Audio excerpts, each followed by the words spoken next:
Hi everyone, my name is Cheyenne Sadler and I took a look at student goal setting for oral reading fluency.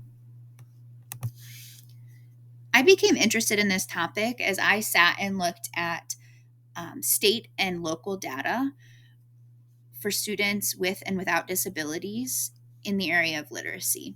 So, looking at the state data, 50% of students without disabilities grew in literacy when compared to the previous year, while 40% of students who receiving special ed services grew in literacy from year to year.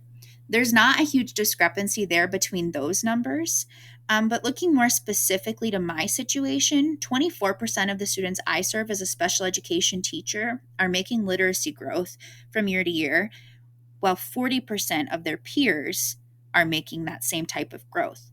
So I noticed that students with disabilities were not experiencing literacy growth at a rate comparable to their peers. And we're just talking about growth here.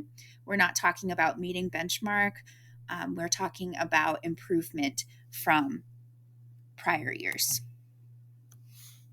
So, more specifically, reading fluency is an instructional focus as well as an area of struggle for students with disabilities.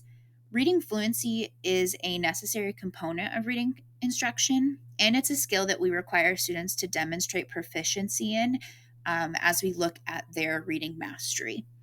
So, the focus on reading fluency is especially present locally due to state mandated progress monitoring for students who are at risk on their FAST testing.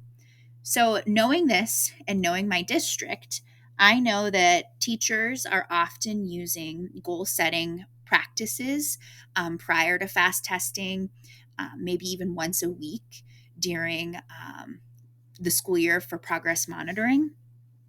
And students are being encouraged to set goals. So the problem here is that I am noticing that the use of self-selected goals as a strategy to increase student oral reading fluency is not resulting in progress for students with disabilities. So students with disabilities, I believe, will experience this same type of growth in oral reading fluency when setting and monitoring self-selected academic goals if teachers follow explicit instruction that concentrates on goal setting practices as well as self-determination skills. So in order to understand where we're headed with this, there are a few foundational things that we need to know about. So the first is what is goal setting?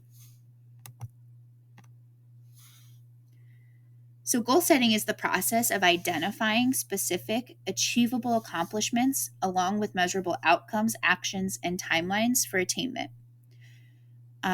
Goal setting kind of comes out of goal setting theory, the practice of goal setting does. Goal setting theory states that there is a positive relationship between specific and challenging goals and student performance on a given task.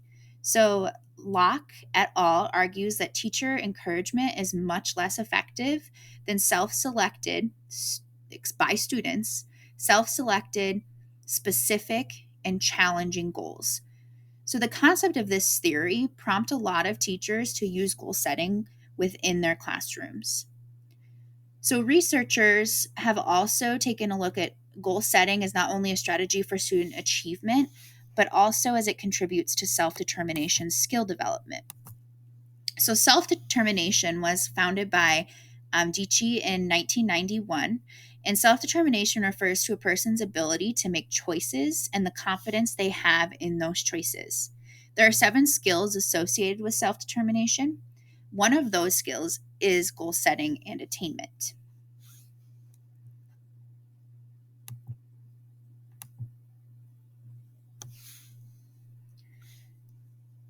So the so what of this foundational knowledge and understanding goal setting and self-determination relates to the outcomes for students with disabilities. Students with disabilities experience a very different set of outcomes than their peers do at times. So, students with disabilities are more likely to be viewed as low achieving and are often held to lower expectations than their peers. And this is correlated with these learners facing higher incarceration rates, unemployment rates, and dropout rates. Self determination instruction became a solution for these poor outcomes. Researchers argued that self determination gave students ownership of their choices and then kind of lessened the influence of others as a result. So, goal setting and attainment is a widely used application of self-determined learning instruction. When students with disabilities are provided explicit instruction informed by self-determination theory and opportunities to practice goal setting, they are more likely to achieve their self-selected academic goals. Some key research in this area comes from Schrogen et al. In 2021, and they investigated the perceptions of student and teacher goal setting. And they found that when students with disabilities set goals and evaluated their goals, not only was it more likely that they would achieve that goal, but they also increased their executive functioning skills, their self determination, self efficacy, and they were more motivated in the academic setting. Dighton et al. Conducted research on goal setting as well. They looked at reading fluency specifically in 12 third grade students. They instructed these students on how to select, set, and self-monitor their own goals. 11 of these 12 students increased their correct words per minute, which is a measure for oral reading fluency, while one student maintained their correct words per minute. So the average student growth was 16 correct words per minute in a 7-week period. This study definitely points to the effectiveness of goal setting when applied to literacy, specifically in the area of fluency.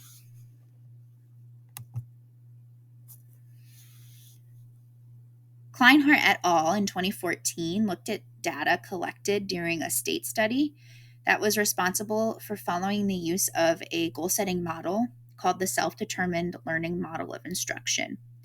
So over 200 students ranging from the ages of 7 to 18 were instructed using this model, and they found that of the 288 goals set, 71.2% of them were met above the level that students had set for themselves.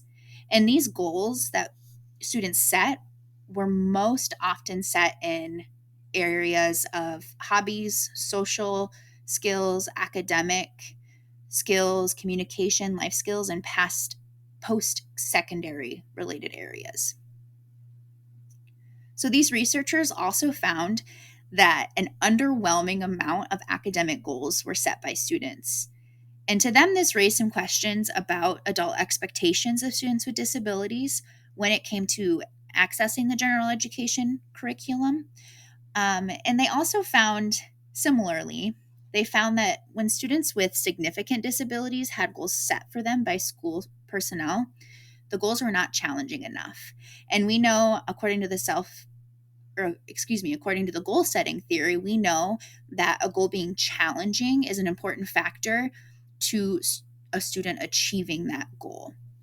So there are some limitations to this research, and the major limitation of self-determined and goal setting research revolves around the fact that there's very little research done at the elementary level.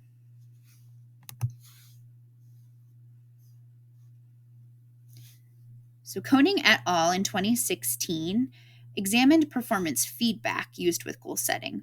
So both of these practices are evidence-based in the elementary setting.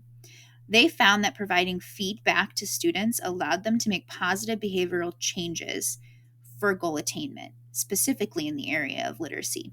So they argued that if they gave students performance feedback, they knew what they had to change in order to meet their goal. So it was more effective than just setting a goal alone.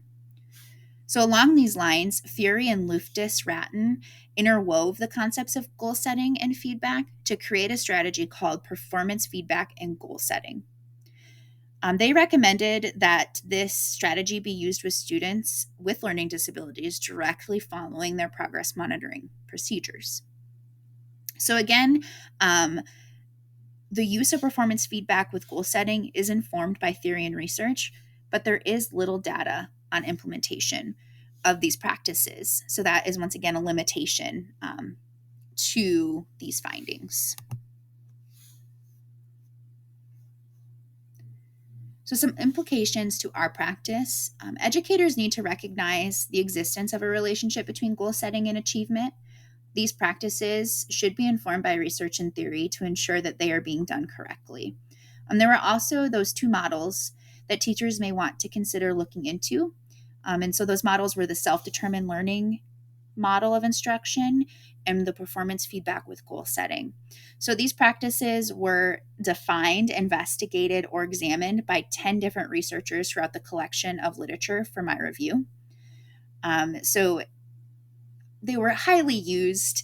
So that might be something that you want to examine a little bit more as a teacher to see if it's something that you could apply to your setting. We also need to take a look at the expectations that we hold for students. So goal setting and the goal setting theory draw some attention to the fact that maybe we do not hold students with disabilities to high enough standards and we do not set challenging enough goals. And it indicated that ineffective goal setting practices may be due to the expectations educators are holding our students to.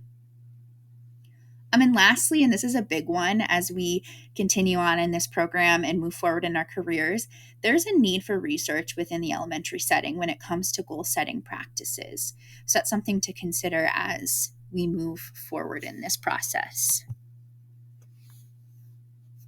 So throughout this research, I came up with a couple of questions that I would like to investigate further. So a general question is, how do goal setting practices impact students with disabilities? More specifically, I'm interested in if there's a relationship between explicit goal setting instruction and oral reading fluency performance for students with disabilities. And I want to know if engaging in goal setting instruction and practices impacts students' perceived confidence in their ability to achieve their fluency goals. So these are some things that I would like to dig into a little bit further. And here are my references. Thank you, everyone.